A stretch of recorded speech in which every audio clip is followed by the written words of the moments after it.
Can you see my screen? Yes, please. Okay, so let's start the presentation. So I'm going to introduce you Apache Airflow. So let's start. The agenda is the argument that we are going to see what is Airflow and why choosing Airflow. The next is the basic concept to best understand Airflow, then the Airflow structure, the deployment. Then we go more deep into the basic concept, the DAG and the tasks. Then we see the operator, the user interface, and last, some code examples. So let's start. What is Airflow? Airflow is an open source workflow orchestration platform developed by Apache. But fun fact, it was initially developed by Airbnb, and now it's managed by Apache, and it's open source. So Airflow allows users to monitor, schedule, and manage workflow using Python scripts. And has also a web-based user interface for visualization and monitoring this workflow. But why we have to choose Airflow and why not? So basically, Airflow is a workflow orchestration pattern, but it's not designed for not coding. So it's designed for coding. So the most basic things you want to do in Airflow, you have to write some Python code. So if you are a clicky guy that you like most using interfaces instead of coding, Airflow is not the right choice for you.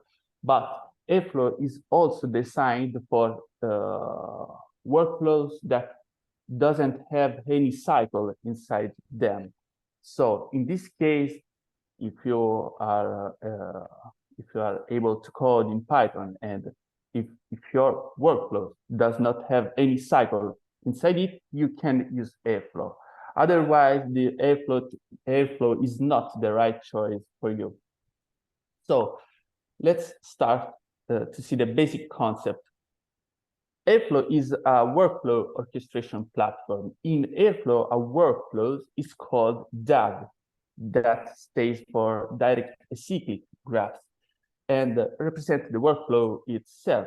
As we can see in the image on the right, we have the DAG1, and we have 4 tasks inside it. A task is the individual units of work, and a task represents an action. For example, sending an email, collecting data, an action.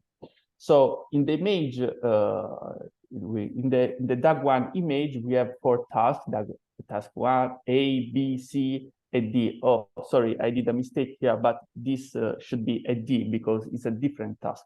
So A, B, C, D. And this workflow does not have heavy cycles. So this is allowed in Airflow. The DAG2 instead, from task D returned to task A. This is not allowed. So DAGs and tasks are very Excuse simple. me, maybe you can minimize the panel, so but it doesn't obstruct the view. Oh, okay. Thank you. Thank you.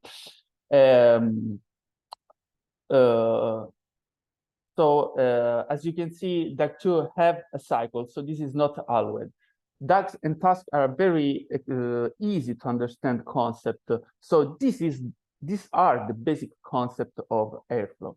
Let's move on to see what this means in a practical example. So we have a DAG, a workflow example here.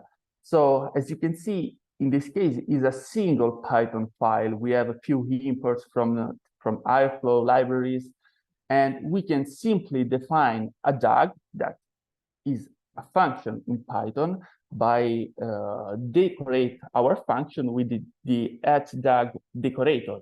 So inside the decorator, we can specify some metadata, like the DAG D, in this case is the hello world DAG, the start date, the schedule interval. There are a lot of metadata, but you can check based on your needs in the documentation all the metadata. This is the most used one. These are the most used ones. So And then we can define our function that represents our DAG, so our workflow. Inside, we can specify a task using another decorator, the @task decorator, and then we can define our function that performs the action. In this case, simply print hello world. And this will produce a graph output like this, hello world DAG with one single task called hello task. So it's really simple in practical example. Let's move on. Let's see the Airflow structure. So to have an instance of Airflow running, we have to know what are the required components and what are the optional components. So the required ones are the scheduler, the web server, and a metadata DB. So the scheduler handles the triggering, schedules, workflow, submitting tasks to the executor, and run the tasks itself. Then we have a web server that presents the user interface. And then we have a metadata DB that collects all the information about tasks and DAGs. Then we have the optional component. We have the optional worker that executes tasks given it by the scheduler. In the basic installation, this component, the optional worker, is inside the scheduler, but you can separate if you want. Then we have an optional triggerer which executes deferred task in a sync or event loop, but in a basic installation, we don't have this component, so we are not going to use this component. And then we have a DAG processor that parse your files, your Python files, and store all the metadata about the files in the metadata DB. So these are the optional components. We can deploy Airflow on our servers in different methods. So this is the simpler one, so the simplest one. As you can see in the image above, we have one user that manages all the installation, the writing of workflows, and then we have only two Python processes. That one is the scheduler that included the parsing, the scheduling, and executing the files. And then we have another Python process that is the web server that presents the UI to the user. And then we have the metadata database. But you can deploy this architecture in only one server. So you have a single machine managing all the stuff you need to run Airflow in this case. And this is the simplest architecture that you can use with Airflow. But we have a more complex ones. I put this architecture only for example because it goes beyond the scope of the lecture. But as you can see, different architectures introduce different roles. For example, we have a deployment manager that installs all the components. We have a DAG author, and then we have an operational user that is different from the DAG author and the deployment manager. So in this case, we can also spread all the components inside the scheduler to different machines, different servers, and have a very complex architecture distributed. So there are different ways to install Airflow. We can use the source code, PyPy, using the Docker images, third-party managed service.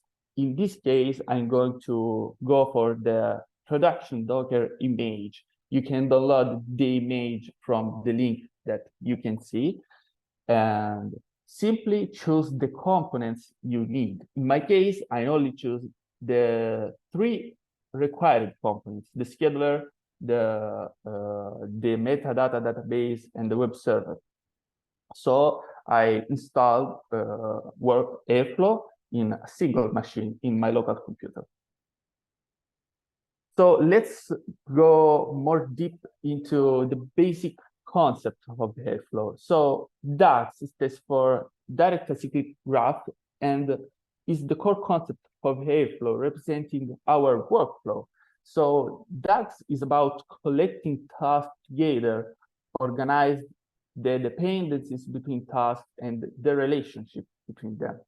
So the DAG itself doesn't care about what is happening inside a task. It's only about how to execute them, how to schedule them, the timing, and so on. So Airflow loads DAGs from the Python source file, which look inside the configured DAG folder that you, for example, configure from inside the Docker Compose if you are using Docker. So this means that you can have multiple files with different DAGs, or you can have one single files with different DAGs, but you can have a very complex DAG or workflow spread over different Python files. You have basically the power of Python for creating your DAGs and workflow. Every time we run a DAG inside Airflow, we create a DAG run instance. Airflow creates a DAG run instance that is an object representing the instantiation of the DAG in time. So the DAG is created and the tasks are executed. And the status of the DAG depends on the task states. So if you execute, so the DAG run, as I said, is an object representing an instantiation of the DAG in time. And every time you run a DAG, a new process starts running the DAG run. So this means that you can have multiple DAG run of the same workflow or of the same DAG. So you can have multiple DAG of the same, multiple DAG runs of the same DAG running at the same time. So the status of the DAG depends from the task states, but there are many possible different states for the DAG run. We have running, pause, failed, success, up for a try, etc., etc. You can check all these states based on your need. You don't have to remember all of this stuff. But the most important one are failed and success, because at the end of the execution of all the tasks inside the DAG can have only one of these two different states, fail and success. So let's move on. To trigger a DAG, we have different ways.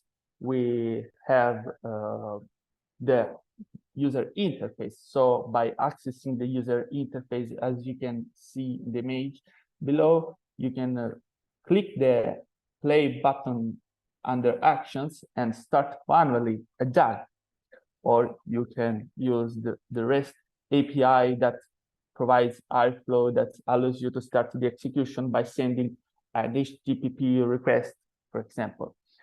You can use time-based scheduling, so you can specify an interval such every day, every hour, etc., etc.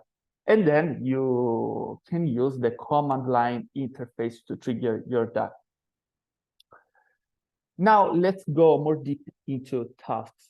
Task is the basic unit of execution, and they are arranged into DAGs, as we saw before. So DAGs have dependencies between them. So, for example, there is an order in which we want to execute tasks. So they have dependencies. They depend from each other. And there are three basic kinds of tasks. We have the operator that are simple, the predefined task templates that you can use to build most part of your DAG, because with few lines of code, you can make a complex action. For example, you have the operator to send an email. So you simply have to import the operator inside your DAG file and use it. We have sensors, a special subclass of operator, but that is about waiting for an external event to happen. But we will not see into more deep this type of task into this lecture. And then we have the task flow decorated task that is simply a custom Python function packaged up as a task. So you write a function, you decorate with the @task decorator, and that function became a task. So the task, a specific task, will run only when all of its parents are executed correctly. By default, this is important, tasks don't pass information to each other because they run independently. This means that Airflow creates a process for each task. So create a process for a DAG, a run instance, and then inside the DAG is execute the various tasks and create a new process for each task. So they, by default, cannot communicate. But if you want to pass information from one task to another, we have a mechanism called ifconf that is a way to pass information between processes, in this case, between our tasks. And we will see later how it works. So how we can specify the dependencies inside our DAG file between tasks. We have the bit shift operator, as you can see here, that specifies the order between tasks. So in this case, I have task 1, and then only after the task 1 is completed and with the status success, we go to task 2. There are many possible states for a task instance, and we can see here we have none, the task has not yet been queued for execution, scheduled, queued, running, success, etc. In this case, obviously, you don't have to remember all these states, but you go check the states, the status you need based on your needs, on your task status. Let's see the task life cycle here. When a task start has the status none, then pass to the status scheduler, then goes inside the executor that queued the task, then inside the worker that runs the task, and then if task is completed successfully, is marked as success. So ideally, this straight line should be the ideal path that a task should execute. So, but we, for example, can have some errors. So in this case, during running, we can have some errors and we can have this path here. So by specifying the metadata inside the task decorator, we can specify the retry policy, for example. So is this task eligible for retry, true, false, how many times, etc., etc. So we can have all these possible paths for a task. But ideally, the task should go from none to scheduled, queued, running, and then success. So as we saw before, our operators is a special instance of a task. It's a predefined template for tasks that you can just define in the declarative way. So Airflow itself has a very extensive set of operators available, but you can check all these operators by going to the documentation or by Googling it. So before doing something, you must check if there is an operator available for this. For example, here we have a bash operator, an HTTP operator, an email operator, and you can use it inside your code, as you can see in the image below. So, for example, I cut in the image, but I have to import my operator.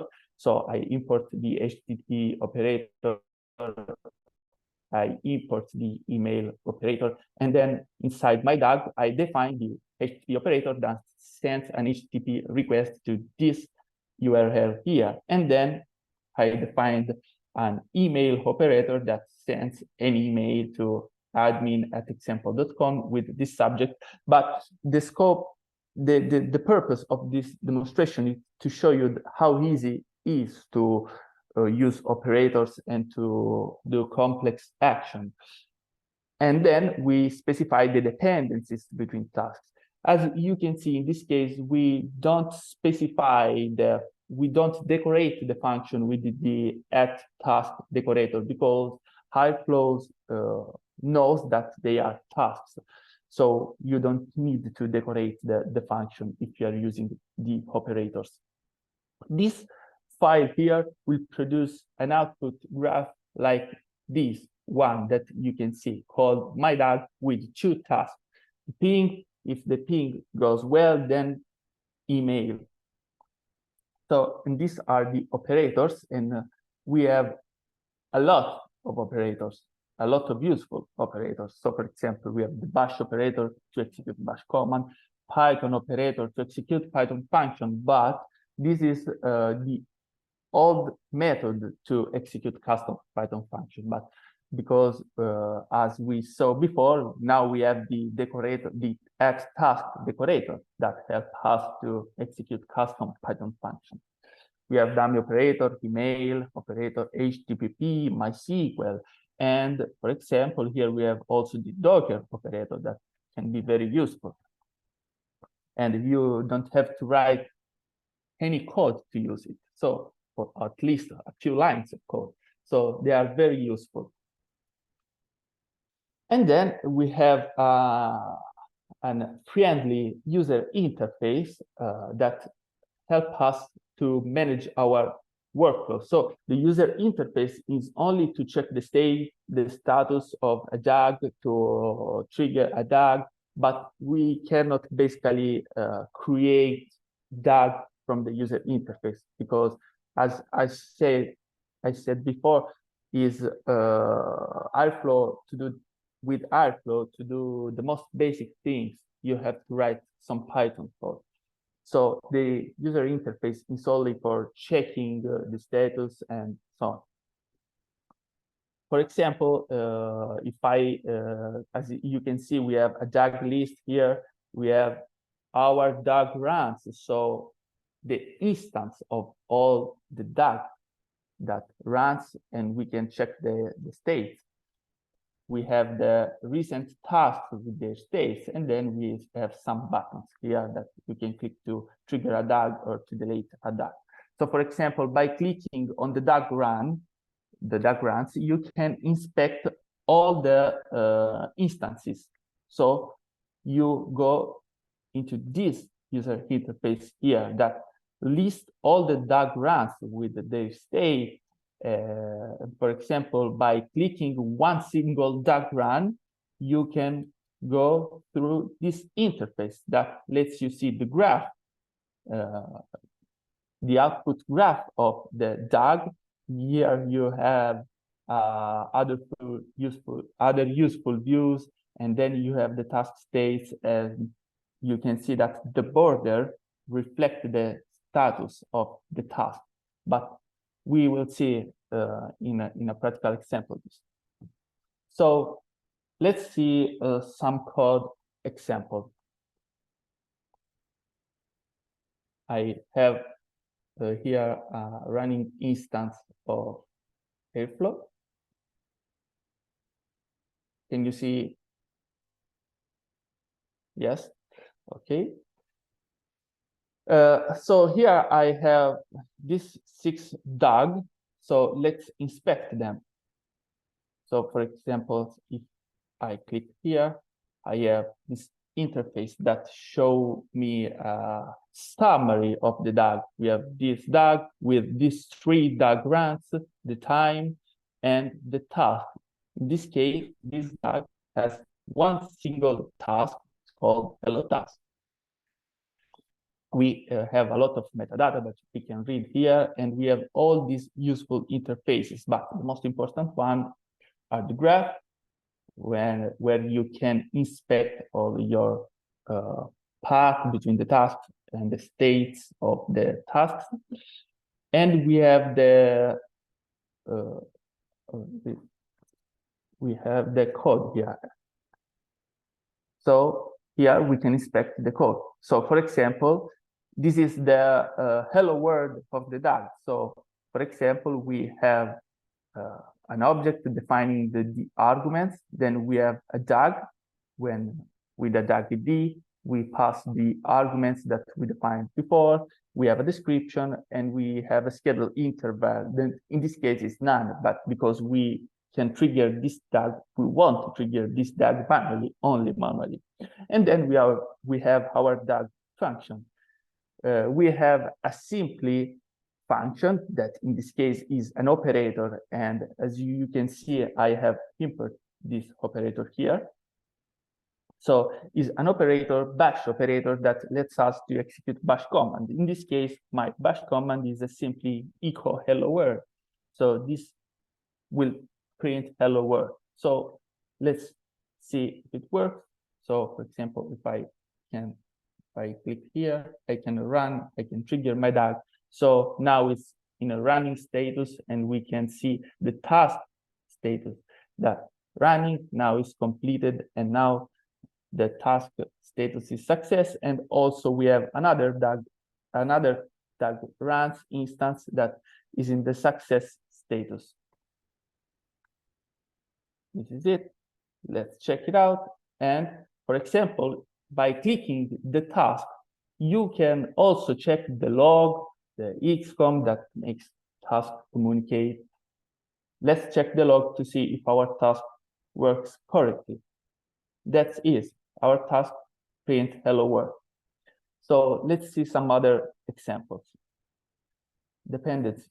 So this, let's inspect the code. We have 3 tasks here, and they are simple tasks decorated with the add task function that simply print task 1 executed, task 2 executed, task 3 executed. And this is only for showing you how to set the dependencies between tasks. As I said before, you can use the bit shift right operator to set the order of execution between tasks. In this case, we have task 1, then task 2, then task 3. And this is very important because we want to respect the order of the task. So this will produce an output like this, and we can also check the log of our tasks. And for example, I can run the task. Now, none. This is good. Okay. And they run correctly. And we can check the log, for example, by doing this. Okay, task you executed, and they work correctly.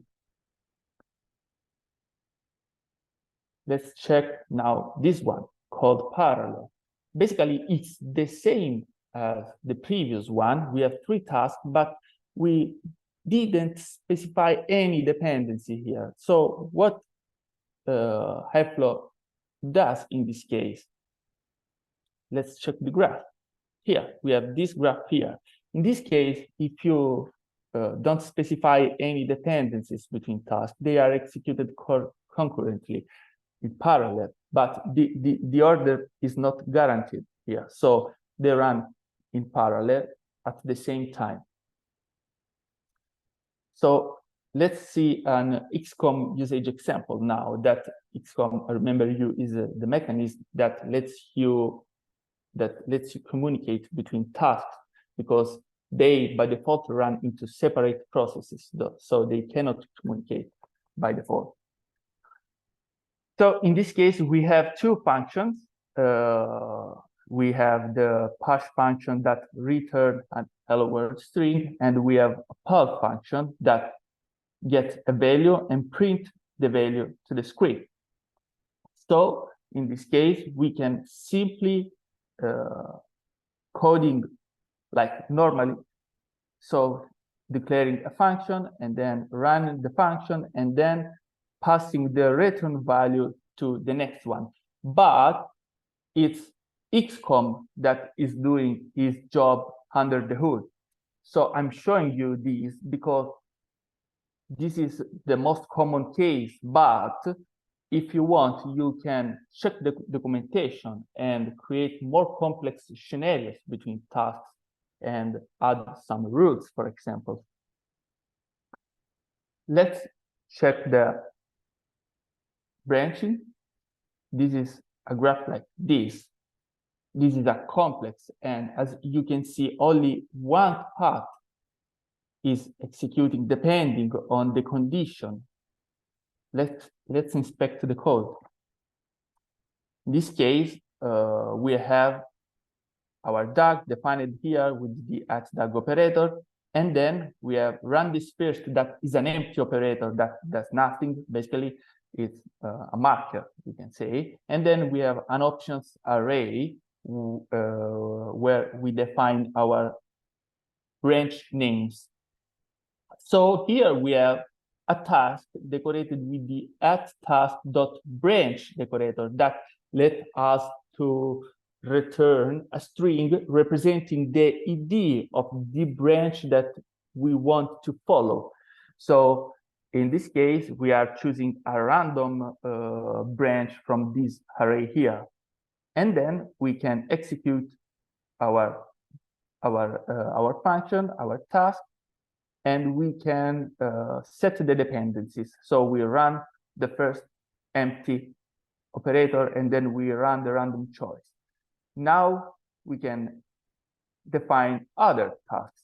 So as you can see here, I'm defining dynamically a set of tasks in a for loop by using this array. So by looping the array, we are defining a task with the current option. So task branch A, branch B, branch C, branch D, and we create an empty operator. So we can chain all our tasks also dynamically, for example, in a for loop, as you can see here.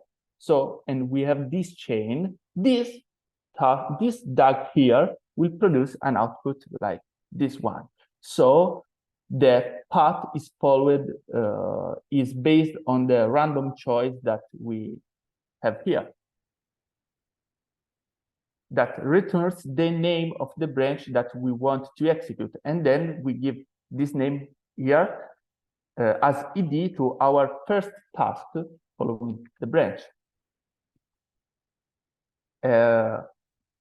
Now we see an example of an external configuration, because if you need, you can pass external configuration to a task. You have to simply put a value in input inside the function where you define your DAG, and then pass the value to the task itself.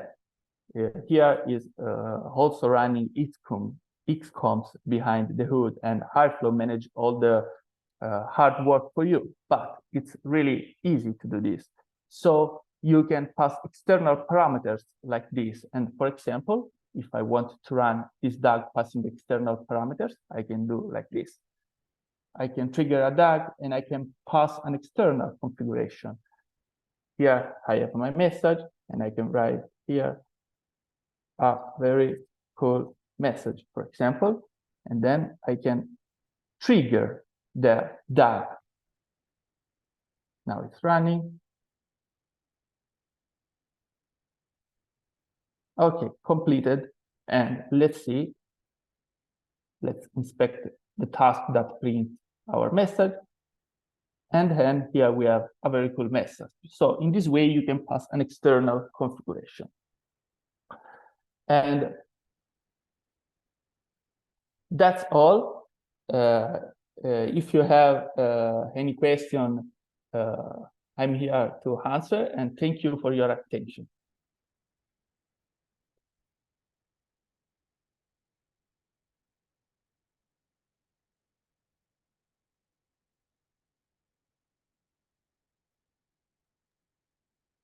Thank you for explaining that. I was wondering whether you can give us a flavor of the type of project that you have used Yes, Airflow for. Yes, for example, I actually use this type of workflows for collecting for collecting data. So I have, for example, a folder inside a web server where some third-party partners can upload files. Then I have a script, a Python script that checks the changes on this folder here and sends an API request to trigger a DAG every time a file is uploaded. Then I have, for example, 3 tasks. One task that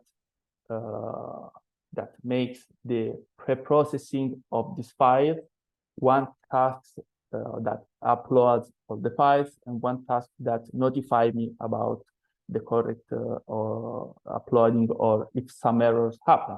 So it's basically you can run on Airflow every workflows that has a start, a defining start, and a defined ending. So you can separate logically, you can separate your operation and run inside Airflow. The advantage of doing this is that Airflow manages for you all the metadata about task. You can schedule your task, you can trigger by API, and you can check the status of the task by accessing the user interface, and all these advantages here. Okay, thank you.